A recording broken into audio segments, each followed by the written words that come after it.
ایک مسلمان کے لیے کسی مسلمان کی عزت کو مجروح کرنا سنگین ترین جرم ہے، اور اتنا سنگین ہے نہ کسی نماز سے، نہ کسی روزے سے، نہ کسی حج سے، نہ کسی عمرے سے، نہ کسی صدقہ خیرات سے، نہ کسی توبہ سے یہ نہیں معاف ہوتا۔ اس کی عزت پامال کرنے کی بنیاد پر ایک سزا یہ ہے، اس کو 80 کوڑے لگائے جائیں گے، ہمیشہ کے لیے اس کی گواہی کو رد کر دیا جائے گا، اس کی گواہی کسی بھی معاملے میں قبول نہیں کی جائے گی۔ یہ بندہ اس قابل نہیں ہے کہ قاضی اس بندے کی گواہی کو قبول کرے کبھی بھی، یہ مردود الشہادہ ہے، اس کی گواہی کو ہمیشہ کے لیے رد کر دیا جائے گا۔ اور اگر اس کی نیکیاں نہ ہوئیں اخذ من سیئات صاحبہ، تو جس کی عزت خراب کی ہے، عزت پامال کی ہے، اس کی برائیاں لے کر اس پر ڈال دیا جائے گا اور اسے پھر جہنم میں پھینک دیا جائے گا۔ محترم ناظرین کرام،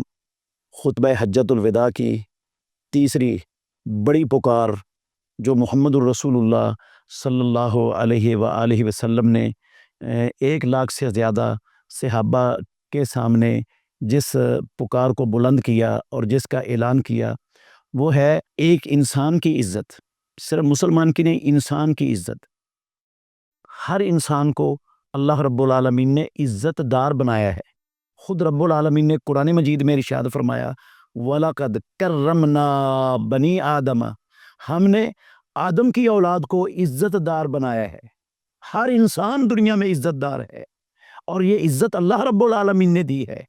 اور جو اللہ رب العالمین نے کسی کو عزت دی ہے اس سے اس عزت کو چھیننا، اس کی عزت کو پامال کرنا، اس کی توہین کرنا،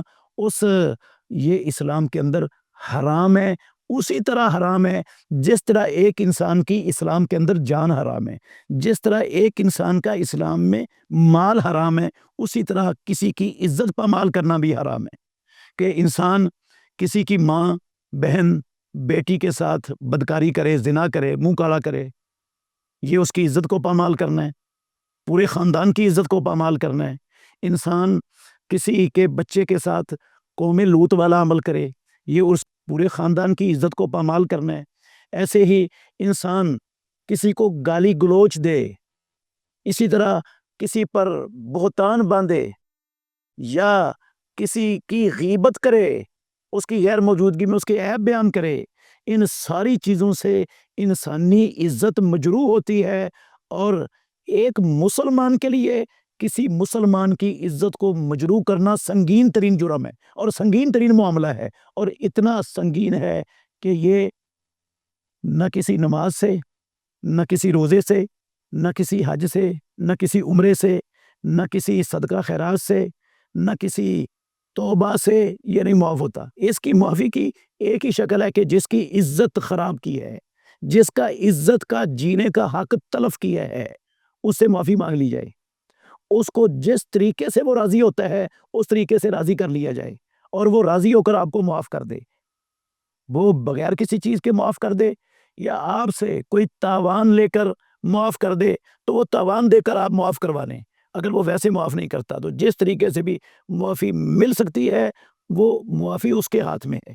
وہ بندے کے پاس اپنے پاس نہیں ہے۔ وہ جتنی مرضی نیکیاں کر لے اور جتنی مرضی توبہ کی تسبیحاں پڑھ لے، یہ معافی ایسے نہیں مل رہی جب تک وہ جس کی عزت خراب ہوئی ہے، جس کی عزت کا حق تلف ہوا ہے، جو عزت کا حق رب العالمین نے اس کو دیا تھا، جب تک وہ اس کو وہ معاف نہیں کرتا۔ تو رسول مکرم صلی اللہ علیہ وسلم نے خطبہ حجۃ الوداع میں جہاں جان مال کا تذکرہ کیا، اور ہر موقع پر محمد الرسول اللہ صلی اللہ علیہ وسلم نے وہاں لفظ عزت کا بھی ساتھ ہی تذکرہ کیا ہے۔ ان ایھا الناس ان دماءکم و اموالکم و اعراضکم، تمہاری عزتیں بھی تم پر حرام ہیں۔ دیکھیں، کسی کی عزت کو نہ سچ کے ساتھ اور نہ جھوٹ کے ساتھ پامال کرنے کی گنجائش نہیں ہے۔ اگر آپ سچ بول کر کسی کی عزت کو پامال کریں گے نا، وہ غیبت کہلائے گی، اور اگر جھوٹ بول کر کسی کی عزت کو پامال کرنے کی کوشش کریں گے وہ تہمت بن جائے گی۔ اور غیبت بھی بڑا جرم ہے، کبیرہ گناہ ہے، تہمت بھی کبیرہ گناہ ہے، اور یہ ایسے گناہ ہیں جو توبہ سے بھی نہیں معاف ہوتے۔ تو اللہ نے قرآن مجید میں غیبت کو بھی حرام کیا ہے، تہمت کو بھی حرام کیا ہے، اور اگر کوئی کسی پر بدکاری کی تہمت لگاتا ہے، کسی کو زانی کہتا ہے، کسی کو حرامزادہ کہہ کر اس کی ماں پر بدکاری کی تہمت لگاتا ہے، اس کے باپ پر بدکاری کی تہمت لگاتا ہے، تو زانی کا بیٹا ہے، تیرا باپ زانی ہے، تیری ماں زانی ہے، تو زانی ہے، کسی پر اس طرح کا تہمت لگاتا ہے، اللہ رب العالمین نے 3 سزائیں مقرر کی ہیں قرآن مجید میں ایسے شخص کی۔ اس کی عزت پامال کرنے کی بنیاد پر ایک سزا یہ ہے، اس کو 80 کوڑے لگائے جائیں گے اگر اس کے پاس 4 گواہ نہیں ہے اس پر جو وہ پیش کر رہا ہے بات، اور وہ ہمیشہ کے لیے اس کی گواہی کو رد کر دیا جائے گا۔ اس کی گواہی کسی بھی معاملے میں قبول نہیں کی جائے گی، نہ کسی مالی معاملات کے جھگڑے میں، نہ خونوں کے جھگڑے میں، اور نہ ہی چاند دیکھنے کی گواہی۔ کسی بھی معاملے میں یہ بندہ اس قابل نہیں ہے کہ قاضی اس بندے کی گواہی کو قبول کرے کبھی بھی۔ یہ مردود الشہادہ ہے، اس کی گواہی کو ہمیشہ کے لیے رد کر دیا جائے گا۔ جب تک یہ پکی سچی توبہ ہمیشہ کے لیے کر کے اپنے اس کبھی فعل سے باز نہیں آتا، اس وقت تک یہ مردود الشہادہ ہے۔ اور تیسرا، اللہ رب العالمین نے کہا یہ فاسق ہے۔ فاسق پہلے یہ عادل تھا، لیکن کسی پر جھوٹا الزام بہتان لگا کر بدکاری کا یہ فاسق بن گیا ہے۔ اب اس کے ساتھ مسلمانوں کے لیے اپنے بچے یا بچی کا نکاح کرنا، اسے کوئی مسلمانوں کا بڑا عہدہ دینا، یہ اس کی فسق کی وجہ سے درست نہیں ہے، جائز نہیں ہے۔ اس کے فسق کی وجہ سے اس کو جو ہے نا دور کر دیا جائے گا ان چیزوں سے۔ تو یہ سزائیں دنیا میں ہیں، اور جو آخرت میں سزا ہے وہ آپ نے سنی لی ہے کہ محمد الرسول اللہ صلی اللہ علیہ وآلہ وسلم نے کہا ہے، من کانت لہ مظلمۃ لأخیہ من عرضہ او من شیء فلیتحللہ منہ اليوم۔ جس بندے نے کسی کی عزت پامال کی ہے، عزت خراب کی ہے، اس کی عزت پر ہاتھ ڈالا ہے، اس کی عزت کو جو ہے نا وہ داغدار کرنے کی کوشش کی ہے زندگی میں، تو فَلْيَتَحَلَّلْهُ مِنْهُ الْيَوْمِ۔ امام الانبیاء محمد الرسول اللہ صلی اللہ علیہ وسلم کہتے ہیں کہ وہ اس سے ابھی حلال کروا لے، ابھی معاف کروا لے، اس سے معافی مانگ لے، اس کی وہ دل کی خوشی سے معاف کر دے، مفت میں معاف کر دے یا تاوان لے کر معاف کر دے، تو اس سے معافی فَلْيَتَحَلَّلْهُ مِنْهُ الْيَوْمِ قبل اللہ یکون دینار ولا درہم۔ اس دن کے آنے سے پہلے جس دن نہ کوئی دینار ہوگا اس کے پاس، نہ درہم ہوگا۔ فَإِنْ كَانَ لَهُ قالت لہو حسنات، اگر اس کے پاس نیکیاں ہوئیں، اخذ من حسنات ہی، اس کی نیکیاں لے کر اس کو دے دی جائیں گی۔ وَإِن لَمْ تَكُن لَهُ حسنات، اور اگر اس کی نیکیاں نہ ہوئیں، اخذ من سیئات صاحبہ، تو جس کی عزت خراب کی ہے، عزت پامال کی ہے، اس کی برائیاں لے کر اس پر ڈال دیا جائے گا اور اسے پھر جہنم میں پھینک دیا جائے گا۔ یہ معاملہ ہے آخرت میں کسی کی عزت خراب کرنے والے کے لیے۔ اسی لیے محمد الرسول اللہ صلی اللہ علیہ وسلم نے اتنے اہم ترین خطبے میں جو ضابطۂ حیات ہے قیامت تک آنے والے مسلمانوں کے لیے، اور جو اسلاموفوبیا والوں کے منہ پر ایک تماچا ہے اسلاموفوبیا والوں کے لیے، اس عظیم الشان خطبہ میں محمد الرسول اللہ صلی اللہ علیہ وسلم نے بہت زیادہ اہمیت دی ہے، جان کی طرح، مال کی طرح، عزت کو بھی، کہ ایک انسان عزت دار ہے اور اس کی عزت کو کسی بھی طرح، کسی بھی طریقے سے، کسی بھی جگہ پر، کسی بھی حال میں پامال کرنے کی اسلام اجازت نہیں دیتا۔ ہمیں جو کچھ ہم سے ہو چکا ہے آج تک، ایک تو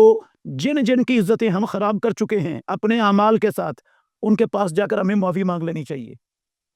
نیچا ہو جانا چاہیے ان کے سامنے، جس طریقے سے بھی وہ راضی ہوتے ہیں ان کو راضی کر کے معافی مانگ لیں آپ۔